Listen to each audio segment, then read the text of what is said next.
What's going on, everybody? Welcome to the Taurean Rain Reloaded channel. If you are new, please hit that subscribe button and have that bell click and have your notifications set to all. Also, be sure to have your notifications turned on for your mobile devices as well. Be sure to like, comment, and share this content on your various social media platforms. So today I will be talking about this man whose name is Daniel Young. He's 38 years old and out of Florida. Yes, we are back in Florida again. And this guy got into a fight with Georgia deputies, and he also tried to run them over. And this is his mugshot. As in, he just got a couple of scrapes and bruises, well, a couple of hits to the face, and he was arrested. Now, you have PC and their sanctum of Sambos will come out and try to tell black people if we just comply and we didn't resist, then nothing would happen to us. We would just walk away unscathed and all of this other stuff right here. Meanwhile, how many videos have I done in the last few days, probably over the last week, showing recent stories, as in stories that have come out in the last week or so, of PC literally running amok with these cops or race soldiers, and them either being, and by them I'm talking about the cops, being casualties or almost being casualties. This is probably story number 6. I've run out of the count has escaped me at this point. But the consequence is very still much the same, if you even want to call it a consequence. But let me go ahead now and get into this. A Florida man is now behind bars after he reportedly led Monroe County deputies on a police chase. According to authorities, deputies attempted to stop a vehicle that was suspected to have been involved in an aggravated assault domestic incident that occurred on Interstate 75 northbound. The car was being driven by a white man with no shirt, later identified as Daniel Young, age 38, of Tallahassee.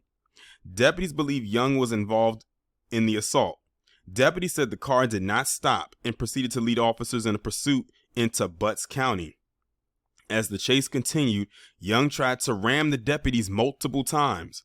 The chase came to an end when Young wrecked the vehicle after a PIT maneuver was performed on I-75 in Butts County. Young continuously fought deputies while being pulled out from the car. So first he tried to run them over multiple times, and then when they finally got him to stop, he ends up getting into physical confrontation with the hands. Now, had he been black, I mean, look at Jalen Walker. When they chased Jalen Walker on foot, they just knew he had a gun. They felt he had a gun. Remember, it's all about feelings, right? They felt he was threatening them, and they put 60 bullets into his body. Meanwhile, this guy tried to run them over multiple times, and they tried to pull him out of his car, and they did not once pull their gun on him to shoot him. Not even pull a taser out, as far as I know, and I might be jumping the gun, to tase him. Now, they can't. Now PC and their Sambo of the Sambo sanctum can't use the thing of, oh, he was arrested without resisting, because they tried to do that same thing with Robert Crimo when he got arrested after what he did in Highland Park. They said, well, he wasn't resisting when they arrested him. I'm like, the guy just killed 6 people and injured multiple others at a parade.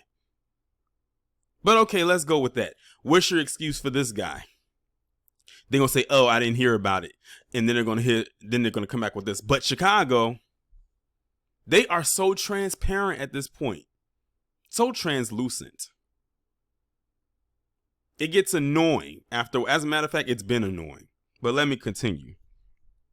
He was checked out by EMS before being arrested and transported to the Monroe County Jail.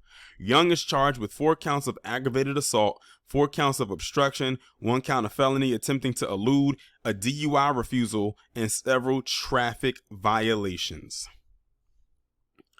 We know this ain't going to get to the lamestream media. This is going to stay a local news story, and I'm almost certain that a lot of the people that are watching this video right now, this will probably be the first time that you will have heard about it.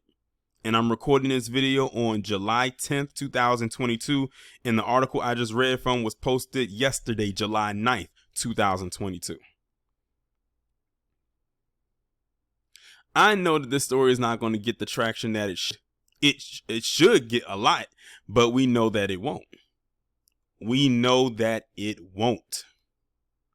Yet again, PC has done what PC tends to do and continues to live to tell the tale.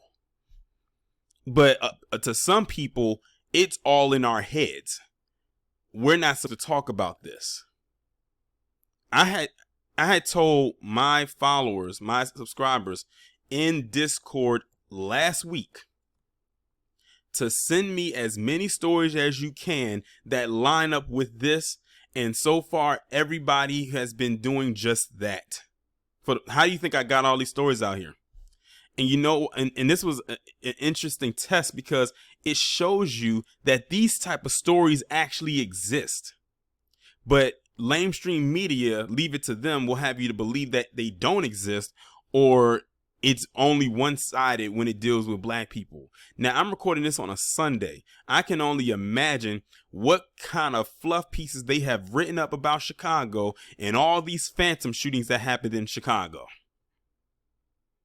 Meanwhile, it's still a whole bunch of details coming out about Robert Crimo and Highland Park and his family, his dad in particular.